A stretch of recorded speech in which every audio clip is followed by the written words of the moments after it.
Hey, Coach Blacklock here with Blacklock's Fighting Systems. We're going to go over some things today like true fakes, faking your opponent out, setting your opponent up, also some proper footwork for base and balance and explosiveness and getting your range down pat. And we're doing that with some kicks, some punches, some fakes, and I think it's going to help your stand-up game, whether you're in Muay Thai, K1 style kickboxing, or MMA.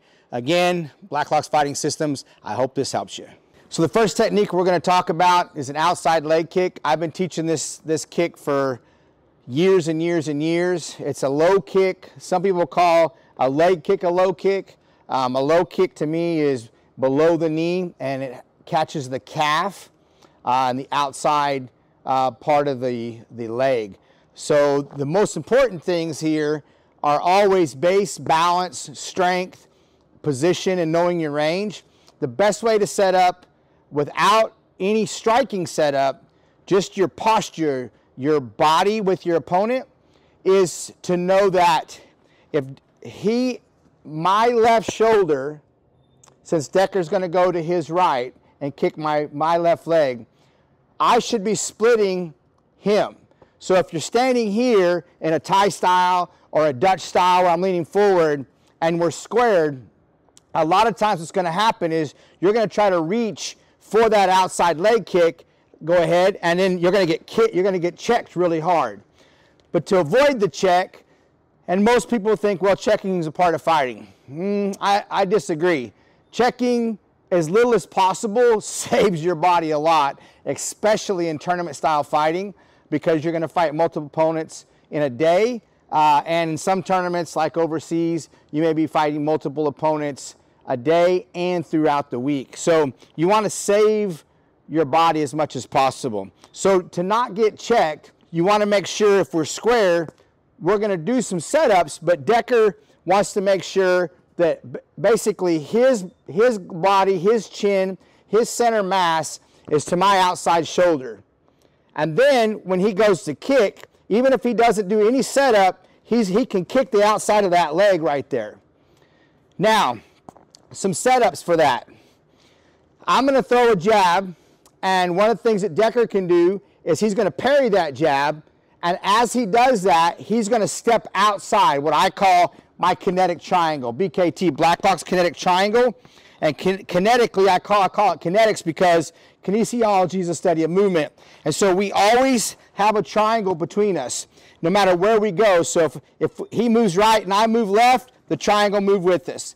If he moves left and I move right, the triangle moves with us. So it's always here, and you always want to fight outside the triangle or finish outside the triangle. So we're going to start off, most all strikes or processes, you can actually set up for your setup, or your opponent can set up a process for you. So the first thing we're going to do is we call it an open jab, and he's going to throw an open jab to basically get outside of our triangle here. And in doing so, it's going to set him up for this low calf kick. So we're right here. He's going to trigger off. He's going to push off that foot, boom. And that put him outside of our triangle here so that he could reach my calf. And it distracted me. I had to pay attention to this because he could be throwing an overhand left or a hook. So when he throws whatever he throws to get my attention, I'm going to block that, and as I block, he's moving out of the triangle to catch that low kick. So we're in here, and he throws, boom, boom, and there it was. Now, I'm going to set up that process for him. I'm going to throw a jab, and as I throw the jab, he's just going to parry it a little bit, but he's going to use my movement, my jus, and his parry to go outside of our triangle, our kinetic triangle here, to catch that same kick. So I'm here, I jab, boom, and there it is, boom.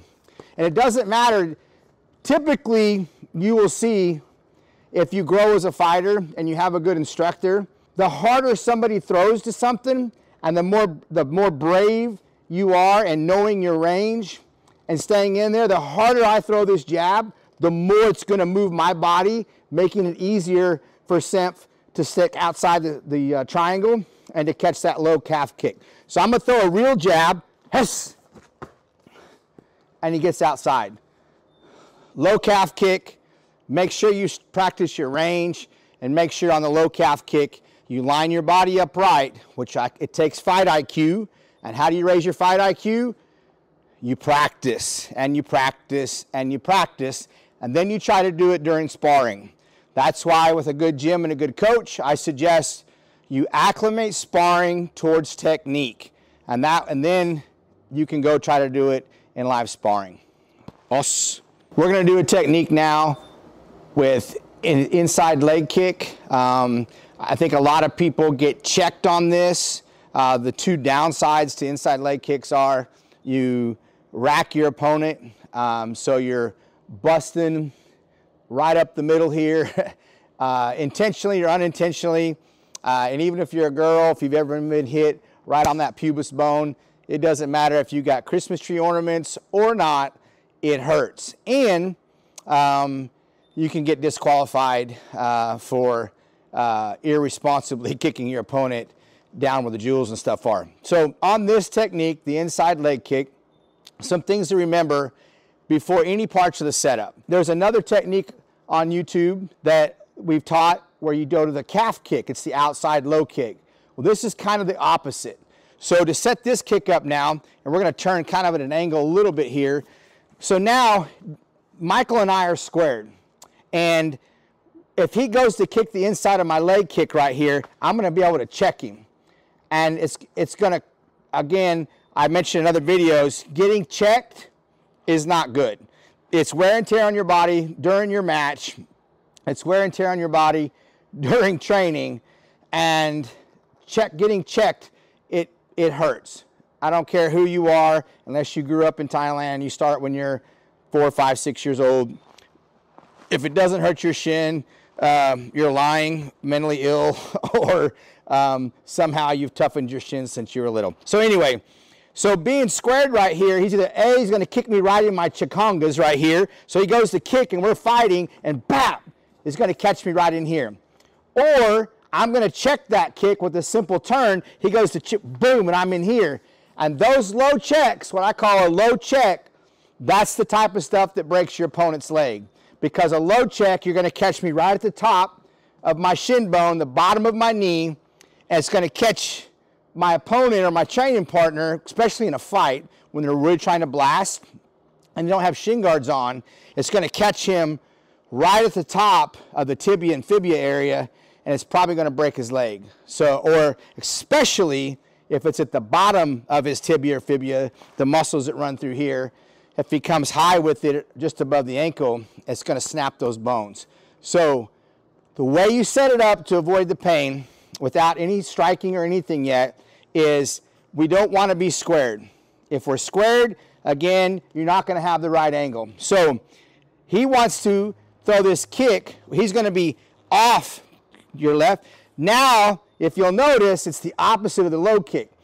Now, my shoulder is splitting his center, and his right side is splitting my center. So now when he goes to kick this, he has a different angle altogether. And even if I go to low check him, he's going to be so far off the triangle, what I call the kinetic triangle, the BKT, Blacklock's kinetic triangle. So he's moved outside the kinetic triangle here. Here the triangle's with us. And then once he steps this way, even if I go to low checking, he's caught me inside.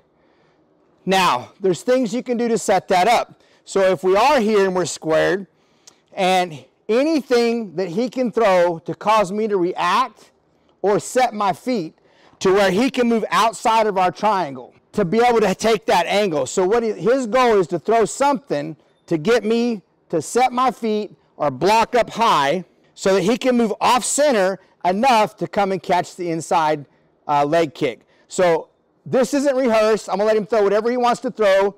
He's an up-and-coming fighter, probably an amateur world champion coming up this year.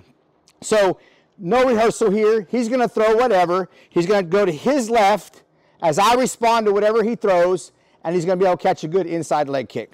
So we're here. Boom, boom. So in most gyms, he threw what's called a 1-2. And basically, he threw a jab, then he threw a strong side hand, And then he got me to covering and moving my hands and not concentrating on my legs, and he threw the inside leg kick. So a real quick review here. The most important thing about the inside leg kick, whether you're southpaw or orthodox, and Decker is actually a southpaw, but for demonstration purposes, he does a lot of orthodox stuff for us. But being a southpaw, his left leg is back, and being orthodox, my left leg is forward. And so when we get in position here, remember we're splitting the triangle now. The triangle's here. I'm half out this way, he's half out that way, and his trajectory and range of motion is greater. So a southpaw is going to blast the inside leg kick if they get this right here. Thai style, they're in here. Dutch style, they're heavy, kind of like Mexican boxers. They stand heavy in here and they come forward. But everybody is squared or right in the middle of our kinetic triangle. If you set that off, as you can see as a southpaw, and he goes to kick, he's going to blast that leg because of the trajectory that he has. So make sure that when you have that triangle, picture a triangle here, the point is always towards you, and the pie, or the crust long side, is always towards your opponent. So what Decker can do is he can throw a jab to solicit a prescribed response from me. We call it popping smoke. So he's going to throw a jab to my right ear to get me to get out of the way of it. As he moves for a southpaw, he's going to move off to his left, and he's going to catch me. So we're here, he throws that jab, I come out here, and now look, whack, and he catches me. Or if he's orthodox, he could do the same thing. He could do it with a strong side, and whether I catch it, parry it, or slip it, I'm going to step off here as he half steps out of the pie, the kinetic triangle. We're going to split that triangle, and he's going to catch me even though he's orthodox. He's going to land on the ball of his foot, not flat-footed. Athletes are not flat-footed. So we're here, he's going to throw his strong side, boom, I'm out of the way, boom, he catches me. Inside leg kick, orthodox or southpaw, you have to imagine that triangle. You'll hear me mention it in most all of my stand-up striking, Muay Thai, kickboxing videos, and even my self-defense combative videos for military or law enforcement or civilian. You have to know how to line up your opponent, or let your opponent line themselves up and start processes so that you can attack. Also, we're going to work on some footwork. I see so many beginners, even athletes, actually not just beginners. I see high-level fighters really do some stupid, I don't want to use bad words, but horrible footwork, horrible. So if you're moving, and especially boxers, everybody likes to what they call fight in a phone booth or do the square technique, and you move around. Hey, knock yourself out. Don't get knocked out. My footwork's a little different. But the one thing, no matter what you're doing, boxing, kickboxing, MMA, or wrestling, jiu-jitsu, this is unacceptable. When you come here or you come in here. Are you crazy? There is no way anybody can compete moving like this. You look like you should be wearing a tutu and doing whatever that's called. So we're going to show you proper footwork. I'm going to bring in Michael Senf, a future world champion kickboxer, international kickboxer right now. So Michael will face the camera and watch his feet. So now he's a southpaw by nature.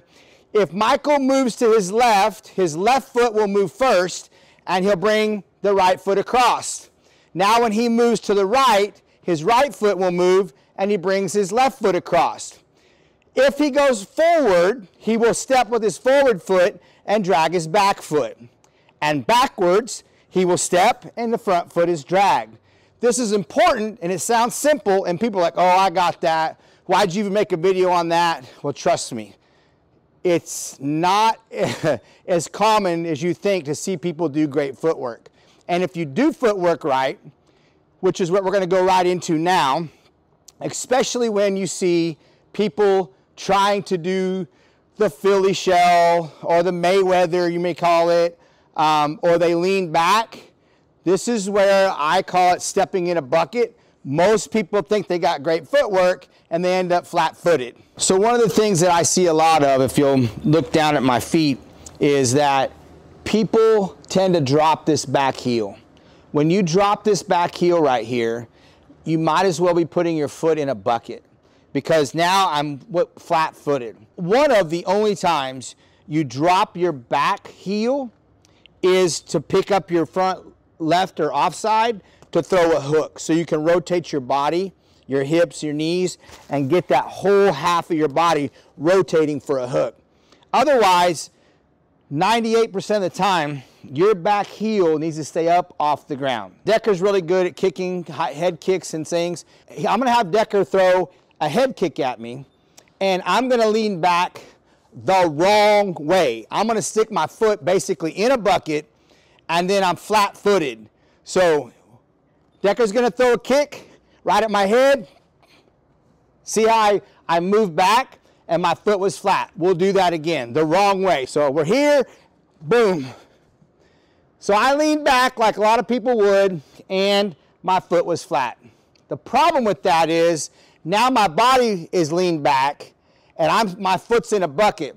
So we'll do that again, and as he throws that head kick, he may miss me, but I'm stuck. So anything he comes at me with after that, I have to reset my body anyway, and I'm stuck. So now he's gonna throw that same head kick. I'm gonna do what most people do. They're gonna flatten out, foot in a bucket. I'm cool because I missed the kick, but I'm stuck. And then I'll show you the difference in our footwork and how you're always gonna be fight ready. So this is the wrong way with your foot, to bend out of the way or get out of range of a head kick by leaning back. So I'm here, go to kick, boom, and then he comes around and I'm stuck. And yeah, I might be able to slip it or whatever, but I'm stuck here. I cannot regain my base and balance faster than he can come at me. So we'll go live now and we'll see what I can get off if I can move faster than he kicks when I'm flat-footed. So I'm in here, boom. No way. Now, I'll show you why it's important to keep your back heel up. Because now, when I lean back, my butt is gonna come over the top of my foot. But if you'll look, my foot is in a live toe or ready position, and my trigger is cocked down there. So now, as I lean back, all I'm doing is loading my leg. And I'm loading the whole right side of my body. When I lean back to miss this kick, then I can immediately trigger forward to counter him and to catch him. So we'll go slow one time, and then we'll go fast. So here I'm in my fight stance, he goes to kick. See how my heel is up? I'm loaded here. Now, I'll have him throw a live kick, and I'm going to react. And you'll see I have enough load and power, which is speed. And I'm able to, I don't have to recover from here. I'm already in a fight position, in a fight stance, or as I always say, loaded, and I can catch him with something. So now we'll go live. We're here. Boom, pop. Right away. One more time for the video, John. Boom, pop. And he can now not recover fast enough from throwing the head kick to where I can't catch him or hit him. In an MMA, you also got the opportunity to take that shot. This technique, it takes some practice. I call this, in long terms, you're soliciting a prescribed response. So Michael and I are going to work on some things here, and you can do this with most striking techniques. It just takes practice. And you have to be confident in your footwork, which you can see on other videos. We're gonna do some setups here, and you're basically, it's kind of like chess. Fighting is chess. And if you know all the moves that are possible on a table, if you ever Google chess or you play chess, I've sat down with some professional chess players, And it didn't matter what I did. They knew every move on the board. They knew every possible move I could make with every possible piece.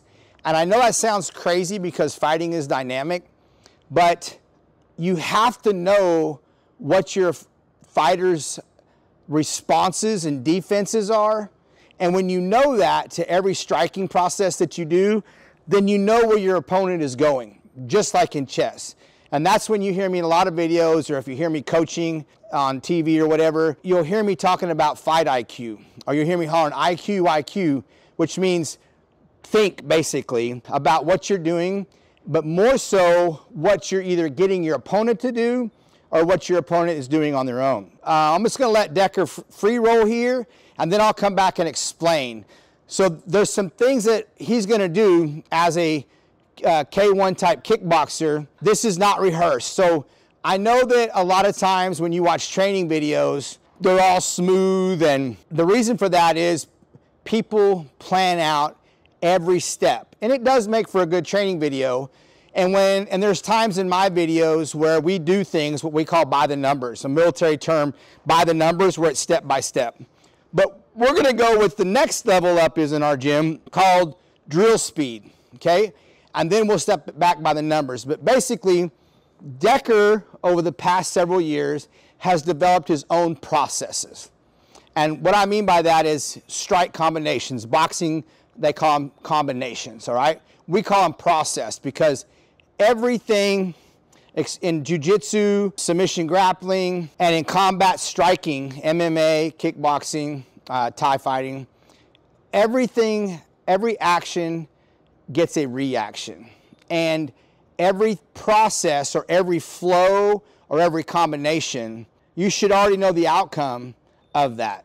And a high-level fighter, my goal with Decker and everybody else that training under me is to get them to work their processes, whether their opponent starts the process or you start the process or you get your opponent to do something without them knowing they're doing it so you can work the process on them.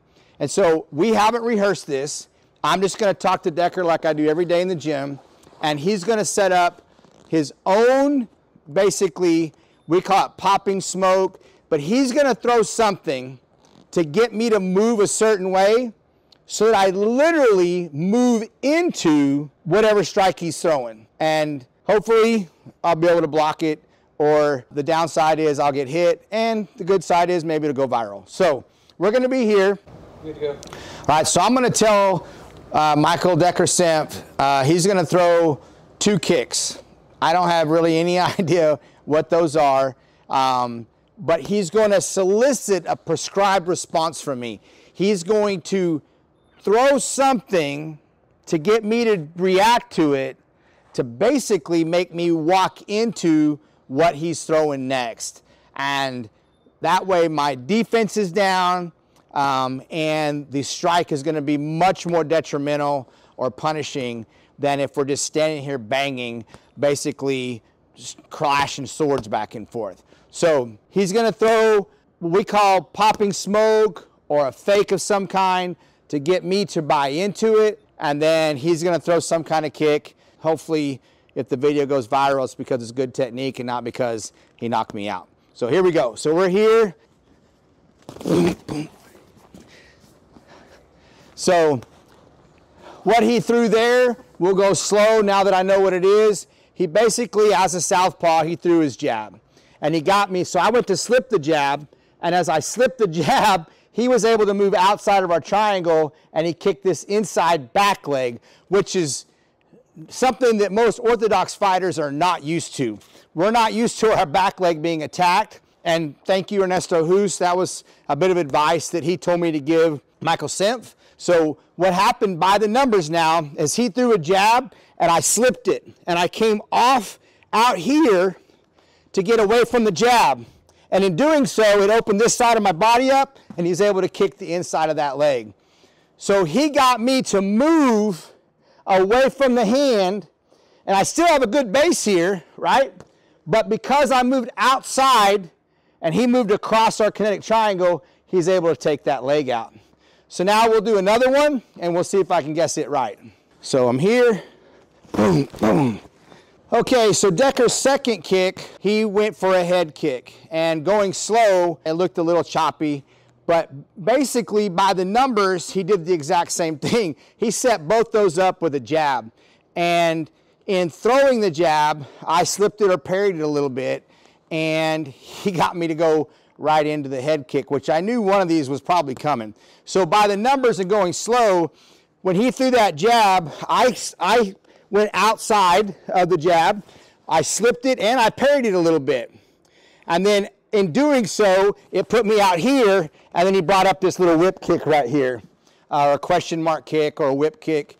And that's what we're talking about leading your opponent or soliciting a prescribed response, getting them to do something that they normally wouldn't do by you setting it up, and then walking them right into a strike. So some other things that are like that are some body shots and some what we call fakes or true fakes.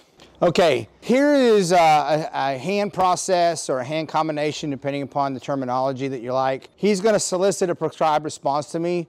We call these true fakes because it's not a juke. You're not really just trying to catch the eye to do something. You're literally getting me to respond. Basically, it's Pavlov's theory. You're getting me to respond to something because I've had to react to it over and over again. So on this one, Decker is going to catch some body shots on me, a liver shot, and then I'm automatically, if I was his opponent, I have to assume when multiple liver shots have come my way that a liver shot's coming, because you don't know at what time in a fight, in a process, that a person, your opponent, is going to change up their process. So this is a punch that we've highly developed in our gym from me being a lifelong martial artist. Some of you guys may recognize it, you may not. It's not a typical striking punch. I already know what he's going to fake me with, but it's very effective, and we're going to show you what a true fake or soliciting a true fake response is, and this is an example of it. So we'll just go through it live, and then we'll come back and explain it to you. So we're here. Boom.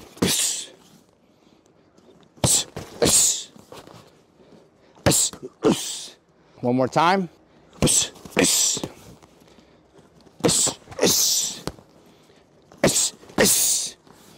So what we did right there was he came after the liver twice, and then when I got to where I wanted to protect that liver and I would come across, he changed up the punch. He didn't go for the liver. And so he basically, we call that a true fake. I have to respond to that punch.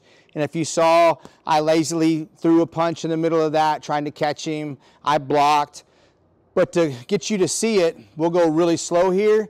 So twice he went to the liver. It wouldn't be back to back like this. I want you beginners to understand.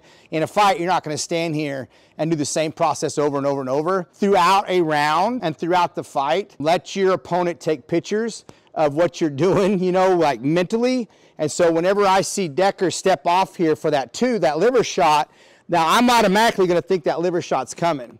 So maybe it's the second round, and he's tried to hit me 6, 8, 10 times. And he's caught me a couple of times with a liver shot on this process. Well, now he's going to get me to bite on that. He's going to get me to chase that blocking for that liver, and he's going to come with an unorthodox punch. We call it a bolo. Okay, so now we're going to go by the numbers, and now you'll see he's going to go for the liver twice, and then he'll throw the unorthodox punch that we call a bolo. It's an uppercut, but it's an uppercut with a different amount of range than a normal uppercut. And he's going to get me to bite or block that liver. And all along in his mind, he's running this through his head over the course of a round or two, because in a fight, my fight IQ says when he steps off, I have to assume he's going for that liver shot. And so when I see him do it, and I blocked it several times over a round or two or more, then I just know the liver shot's coming. So on this one, we're going to show 2 shots to the liver, and then I'm going to buy into that fake, and I'm going to come in here, and then he's going to throw that bolo and catch me up here. So He's gonna throw, boom, and I see it, boom, I block it. Or I may throw a punch, boom, boom, and he catches it. Now, I'm thinking in the second, third round, whatever, he's going for the liver again. He's been chopping at it for rounds. So now he's gonna change it up, a true fake. So we're here, boom, boom, right up through the middle. You can do that with many, many, many strikes and kicks. There's also some where if I'm in here and he sees me teeping a lot, so I teep, boom, and we're moving around and I teep, boom, right? Well then, he's used to me teeping or front foot kicking, whatever I want to do. This one just so happens I'm teaching off your strong side or back side teep. So he gets me to see that I'm teeping. It's another true fake. I'm teeping. He can try to parry it, whatever he wants to do. Now, he's used to that. So now when he sees this movement coming at him, he's going to react to it. Again, I'm getting him to solicit to a prescribed response. And as he responds to the teep this time, so we're here, I bring it up, boom, and I come straight down the middle. He didn't do anything wrong. He still had a good guard. But because I had teeped him so many times, and he's seeing this trigger, he's seeing me come up. So instead of coming up until I teep, instead of teeping him, now I drag the foot, he sees it's coming. And then I step, boom, and I come in with a punch. Do the same thing with a knee. So I'm teeping, and then I go to teep, and I step, and I come in. So there's some examples of what we call true fakes, or guiding your opponent into a detrimental strike of some kind. So Michael Simp, Decker, he has really come a long ways. One of the things that I love about his fighting is the liver. I'm a huge component and huge favor of the liver shot. Bas Rutten was awesome about it in shoot box fighting and in his MMA career. Some of the best boxers in the world are great at setting up the liver shot. The thing about the liver shot is it doesn't matter what endomorph, ectomorph, mesomorph. It doesn't really matter what your body type is. You could be shredded, you could carry some body fat, you could be in great shape, and a good liver shot or repetitive liver shots, they're gonna add up and they're gonna drop you. I don't care. The best fighters in the world, either in practice or in competition, have been caught by liver shots. It's almost a game of tag in our gym. Like when we're doing Gladiator Week and hard sparring, it's almost cruel and unusual punishment because we attack the liver like crazy. You can have great cardio, so there's a term called flash knockouts, and the reason flash knockouts happen is either A, the strike that happened to you, it moved your first cervix around in the back of your neck through either moving your jaw or the whole head. Sometimes the temporal area, it can happen. And it's basically the same thing happens to your cell phone. It buffers for a second. So the things that can cause that to be not a true TKO or KO are it wasn't a hard enough shot, or your cardio, or your neck strength. So jaw and neck strength is huge.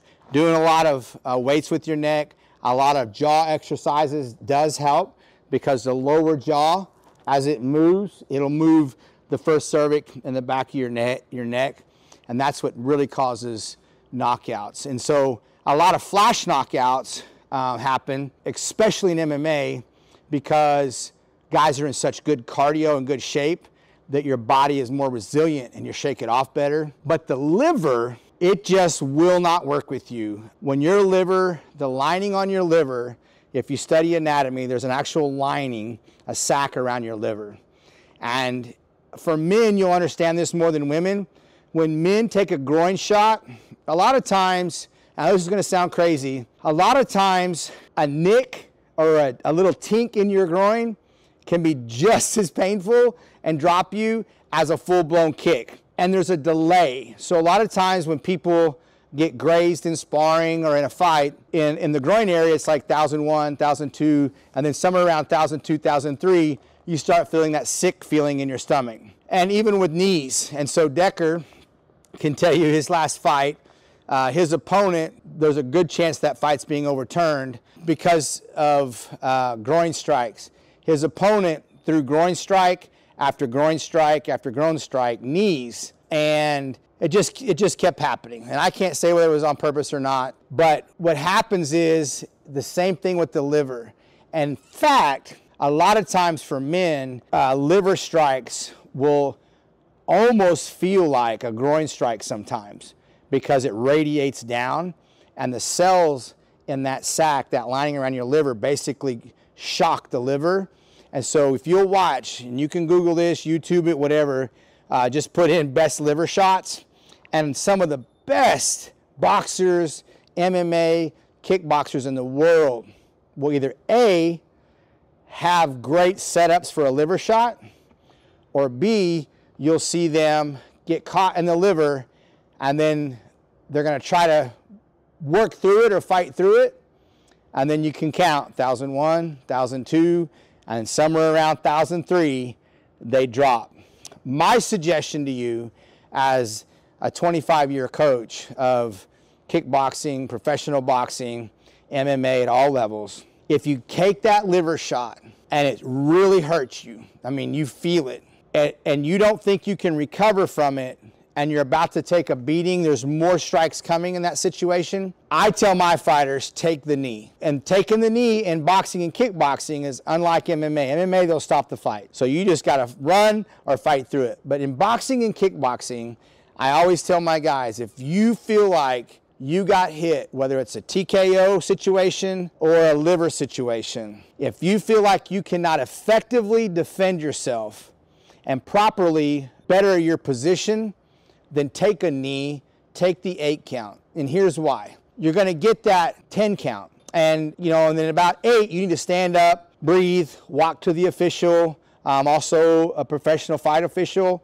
If a fighter doesn't lock eyes on me, he doesn't focus on me clearly, he doesn't walk to me with his gloves out for me to shake it off of him, and that after the count, then I'm gonna call the fight. So you can't go down and stay down, or they're gonna call the fight. You're gonna lose that round because now you took a count. However, losing a round is much better than losing a fight. And Decker can tell you that he's had both liver shots that have made him roll around on the mat, and I've not seen many fights anywhere in the world where the guy got groin shotted as much as Decker did. And on the Jumbotron, it looks horrible. But it's residual. So even though on liver shots, you may not be just crushing the liver every time, it can be residual, and you'll start feeling it. So I'm gonna let Decker just show some setups for the liver shot that he likes, or what we call processes. And because he's left-handed, that's another thing to think about.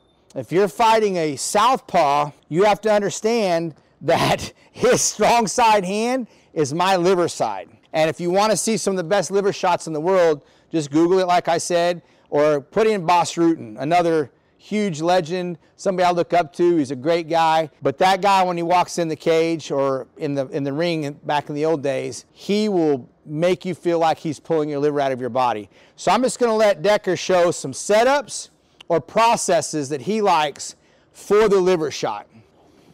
Boom, boom, whoosh. Do it again. So he's throwing a jab, and then he's throwing something from his left side to get me to respond to it. Every good coach, if you don't have a coach that teaches this or believes in this, find another gym. Every good coach throughout boxing, MMA, kickboxing, whatever it may be, Thai fighting, they'll tell you head, body, body, head. Kickboxing and Muay Thai, you can equivalent that to legs, head, or head, legs, or body, head, body. So basically lower and upper. He's going to go to the liver because he's throwing 2 strikes to my head. I can't ignore those. And then he's going to crush my liver. So we're here. So bah, bah, whoosh. And he catches the liver. There's one process. Another process. So boom, boom, hiss. There you go. So now again, 2 to the head, and then he's coming to the liver. It's unobstructed. I'm going to do just as I would do in a fight. I'm going to read his punches, and then I'm pretty well open for the liver shot. So we're here. Bah, bah, hiss. And there it was. So here's another process that we like to do. It's a good shot. It's an Ernesto Hoost again, Ernesto Hoost. If you're not going back, if you don't have somebody that you like to watch, that you don't role model yourself after, then you're never really going to progress. You need to find somebody who's at a level where you'd want to be, and see with and check with your instructors. And if they're any good, they'll tell you, hey, that style's not going to suit you. Either size, weight class, range, athleticism. But Decker has come a long ways, and this is a process he likes, and this is a process, if you'll go back and Google Ernesto Hoost, Ernesto Hoost throws this combination a lot.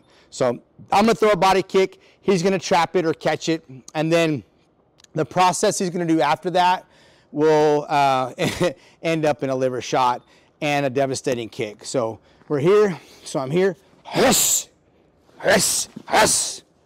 One more time. Huss, huss, huss. So set up your punches, use processes that have a detriment to your fighter, your opponent, in the end of your processes, and the liver punch is just as good, if not better, than taking someone's head off. A lot of times you see too many strikes to the head, and take it from somebody or from two people that have both been nut shotted and liver shotted, it will drop you. Us. We want to thank Gameness, awesome jiu-jitsu gis, and they're coming out with a whole new line of fight gear, shin guards, boxing gloves, MMA equipment. Gameness is revamping everything to better suit the fight world and Century Martial Arts. If you're into kickboxing, you want to do Century Martial Arts, go to centurymartialarts.com. They're revamping everything. It's going to be the best, and it's worldwide. I'm going to show a shot now. It takes a little bit of a good fight IQ. You can't be afraid of moving in on your range. Somebody that likes to throw a lot of head kicks or body kicks, you can catch them with this, because most of the time when you come towards somebody, you lean into them, they automatically think you're going to throw right at their head. And so this is an offset or a level change. It's very effective. Some people call it the solar plexus. It's more the sternum area. This also works in combatives and self-defense, but it's a great fighting technique. So you can set it up, or it's a great counter to somebody that likes to throw head kicks or body shots, and you can usually catch them with it most of the time. So we're going to be here. Decker's going to throw a head kick. Now again, it's about footwork. So if I'm flat-footed and I try to get in, I'm not going to get in fast enough, because I'm not going to be able to beat his kickback. The key in being a reactive fighter, not a counter fighter. So a reactive fighter is, as soon as I see my opponent throw something, during the processes of them throwing something, or as it lands on me, I'm throwing my technique, my strike, initiating my takedown if it may be MMA, but I have to beat his leg back. Once he gets his leg back, now he's going to have base and bounce again, and he may be able to fire something back at me.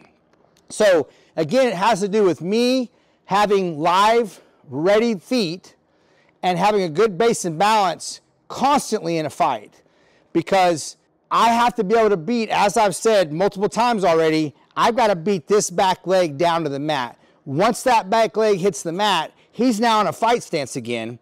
And for MMA, he could sprawl, or in MMA, kickboxing tie, he can throw that knee. So I have to be on my toes, as I said in other videos, 98% of the time, your back heel's up. It's got to be up.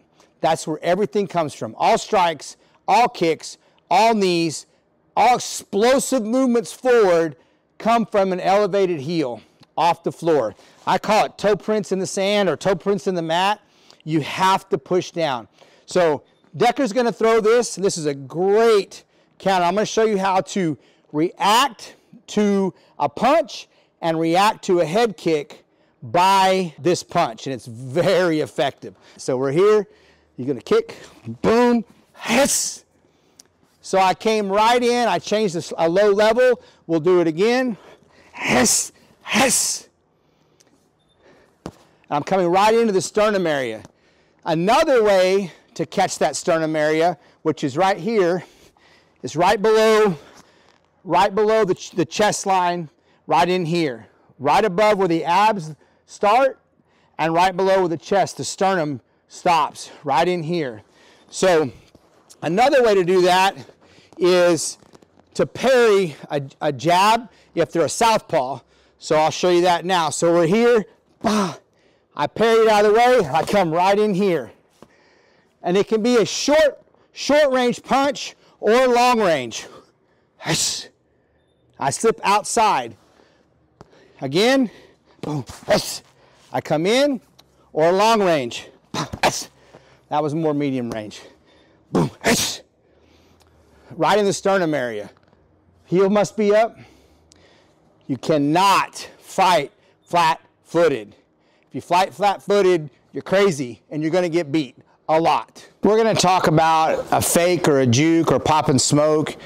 There's a difference between my team at Blacklock's Fighting Systems. We call them popping smoke. In the military, we used to pop smoke so that the bad guys couldn't see your movement. So one of the terms we use is popping smoke or smoke, or an eye jerk. I also, when I'm talking to military and law enforcement, we talk about an eye jerk, which basically I want to trigger your neural system, your vision, to pick up on something so that I can do something else. And I'm actually going to teach this to Decker. He hasn't done this yet, but it's a technique I want to add to his fight game for fighting some international fights coming up. So be on the lookout for Michael Decker Senf. I'm excited. We're actually keeping him amateur for another year so you can get some international experience as an amateur and then go right into pro. I'm actually going to teach this to him, and you'll be learning as he learns, and then we'll recap it. So on this move right here, because you're so good at throwing the liver shot, come in a couple times to hit that liver shot. Boom, there it is. And then you're gonna come in for the liver shot again. Boom. And so what's happening here is he's doing this process. We're not doing a setup. We're just doing a liver shot, because as a coach, I want his movement to get to this point.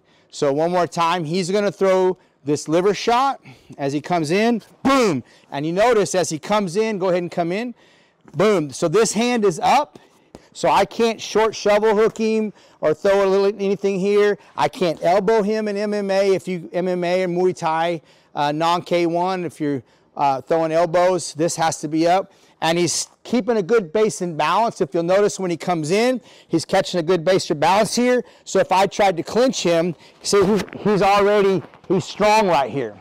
Because he's very good. And I suggest, now a lot of fighters, you're gonna be pissed off when you hear this. I don't care, you have your right to be wrong in my opinion. You should not switch fight stances unless you are at a very high level in your true fight stance. So for instance, I've worked with some guys, UFC level, Bellator level, they were wrestlers and they were front leg lead. And so they felt comfortable, even though they're right-handed, their front leg lead in wrestling was their right leg. So when they went into fighting, they became a southpaw fighter. It was more comfortable for them in MMA because they wanted to take that shot. And in boxing, kickboxing, whatever you want to call it, whatever they did, they felt like, well, this is a better base for me. And I have a guy right now, he is not a southpaw fighter. He is right-handed, but he feels like he hits harder with his right hand. Well, of course he does.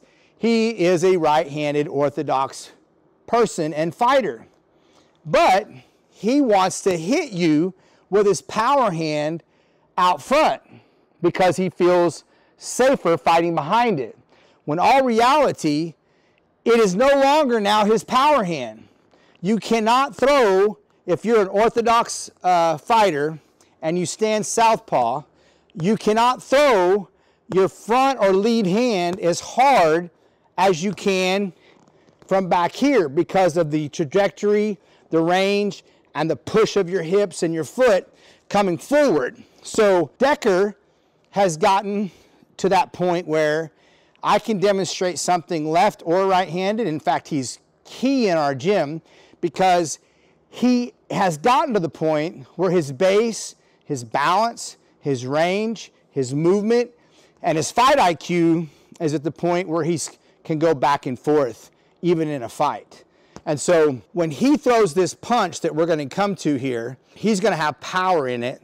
One, because the automatic movement of the process he's doing, this is what I call an auto chamber. He's automatically going to chamber the next punch. He doesn't have to do anything to set up the next punch or this fake. It's already there. And it's going to eye jerk me or fake me into thinking I have to cover my liver. So you could do this, and on other videos I talk about the difference between popping smoke or a fake or a true fake. So you could true fake this, which I suggest, or set it up how you want to. So I had him a few times, and like I said in the beginning of this segment, he has no idea what I'm teaching him right now, but he's doing the same thing he's done 10,000 times, literally, or more in training and in fights. He's coming in for that liver shot as a southpaw. So one more time, step in for that liver shot, and he's going to catch that liver shot. Boom! All right, so now I'm going to let him walk through this after I tell him what to do. Now again, the only reason I'm doing this is his fight IQ is high enough, he's either going to do it both ways or he's going to figure out which way he likes best, okay? So typically he's a southpaw.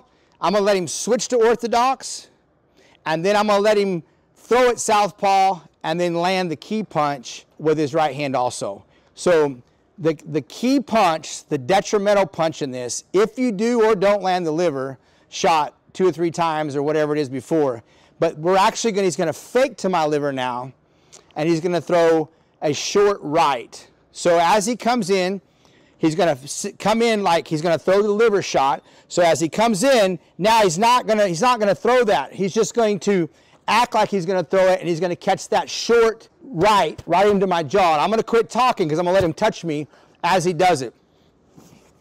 Right there. So he came all the way out here, and I mean, who doesn't think he's going for a liver shot there?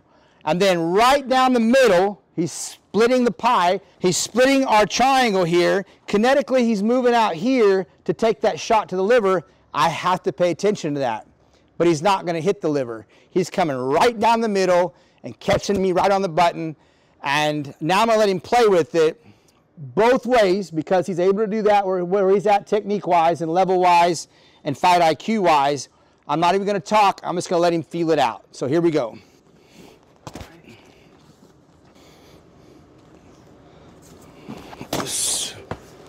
Now I'm not even going to stop. I'm not even going to block.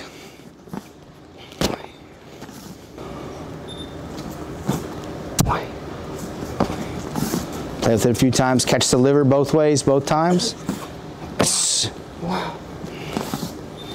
And then the whole goal is to fake the liver shot and to bring that short hand, that short right hand in, a short straight or a short little overhand right, or what we even call from Thailand and from Grandmaster Toddy, Sawadi Kap, this is what we call a cobra, where he's just going to come in and basically arm wrestle right onto my jaw right here. I'm going to let him figure it out. I don't cookie cutter fighters. I go over a technique. He's going to take from it what he likes, and then he's going to make it his own. So this is literally how I teach in our gym. This is why my fighters become so good. It's because they take the technique. He's never seen this. I've never shown him this technique before, and he's going to make it his own. And I'm going to let him play with it a little bit more, and then he will show you how he would use it. And as I said, we didn't rehearse this. He didn't know about this. This is copacetic with his fighting style and his targeting. So I'm going to let him play with it a little bit, and then we'll see how he likes to do it.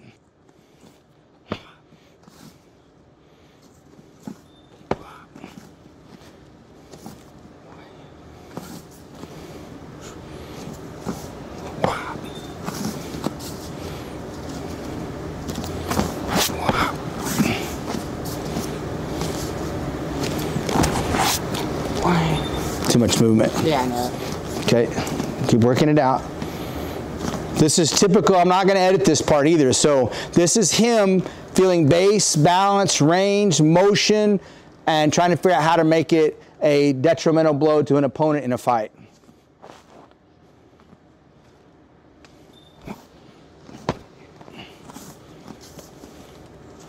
So this hand, other than getting to the liver, doesn't really throw anything until it's right down the middle.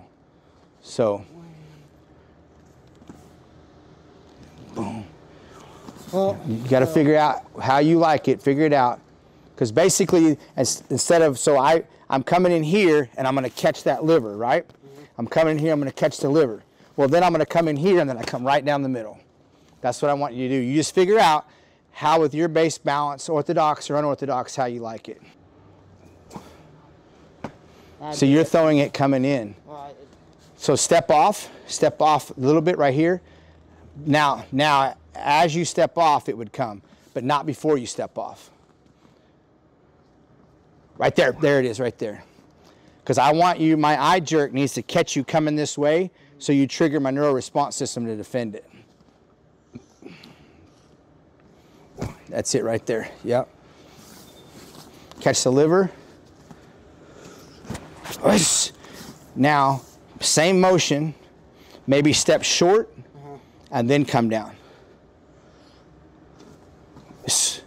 Yeah, step a little shorter than if you would actually catch my liver. So step in and see where you would step me to catch my liver.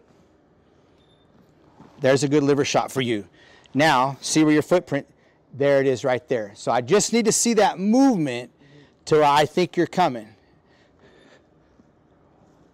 Boom, there you go. Try to throw a short straight.